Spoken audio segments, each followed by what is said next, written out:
अध्याय कौरव और पांडवों का युद्ध तथा उसका परिणाम।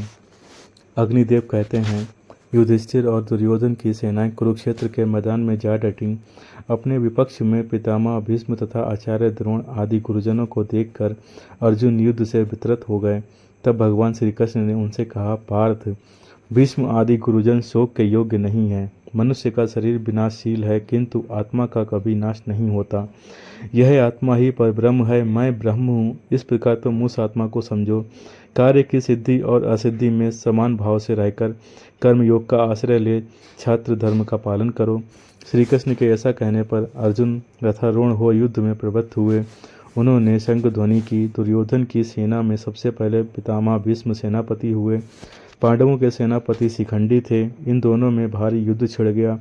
भीष्म सहित कौरव पक्ष के योद्धा उस युद्ध में पांडव पक्ष के सैनिकों पर प्रहार करने लगे और शिखंडी आदि पांडव पक्ष के वीर कौरव सैनिकों को अपने बाणों का निशाना बनाने लगे।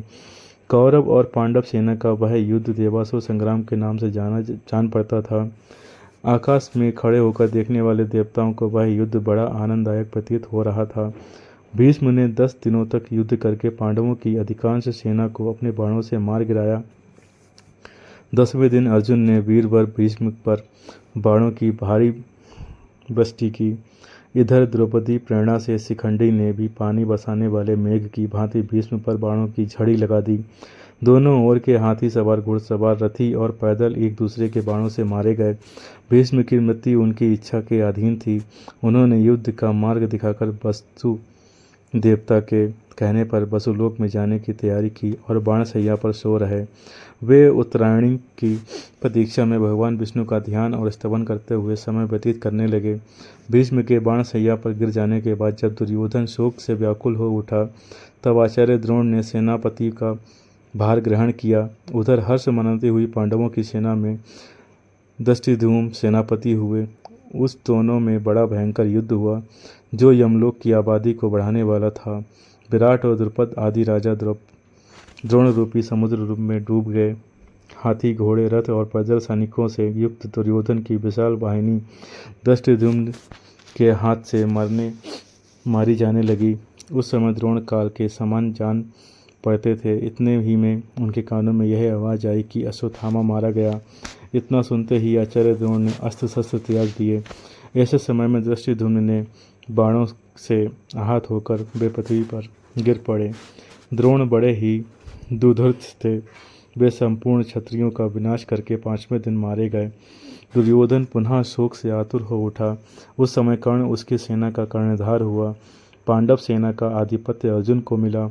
कर्ण और अर्जुन में भांति भांति के अस्त्र शास्त्रों की मार काट से युक्त महाभयानक युद्ध हुआ, जो देवासुर संग्राम को भी मात करने वाला था। कर्ण और अर्जुन के संग्राम में कर्ण ने अपने बाणों से शत्रु पक्ष के बहुत से वीरों का संहार कर डाला, किंतु दूसरे दिन अर्जुन ने उसे मार गिराया। तदनंतर राजा शल्य कौरव सेना के सेनापति हुए, किंतु वे युद्ध में आधे दिन तक ही टिक सके। दोपहर होते होते राजा युधिष्ठिर ने उन्हें मार गिराया। दुर्योधन की प्रायः सारी सेना में युद्ध में मारी गई। अंत तो गत्वा उसका भीमसेन के साथ युद्ध हुआ। उसने पांडव पक्ष के पैदल आदि बहुत से सैनिकों का वध करके भीमसेन पर धावा किया। उस समय गदा से प्रहार करते हुए दुर्योधन को भीमसेन ने मौत के घाट उतार दिया।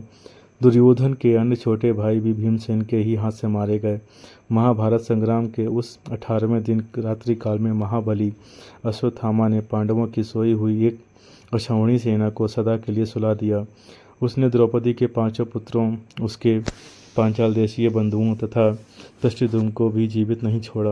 द्रौपदी पुत्रहीन होकर रोने बिलखने लगी।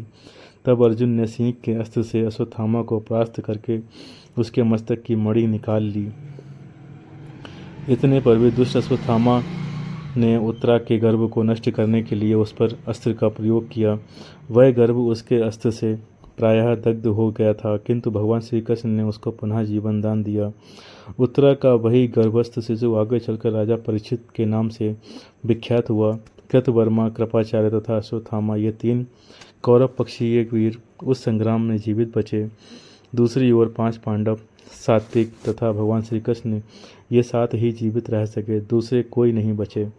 उस समय सब ओर अनाथा स्त्रियों आर्तनाद व्याप्त हो रहा था। भीमसेन आदि भाइयों के साथ जाकर युधिष्ठिर ने उन्हें सांत्वना दी तथा रणभूमि में मारे गए सभी वीरों का दाह संस्कार करके उनके लिए जलांजलि दे धन आदि का दान किया।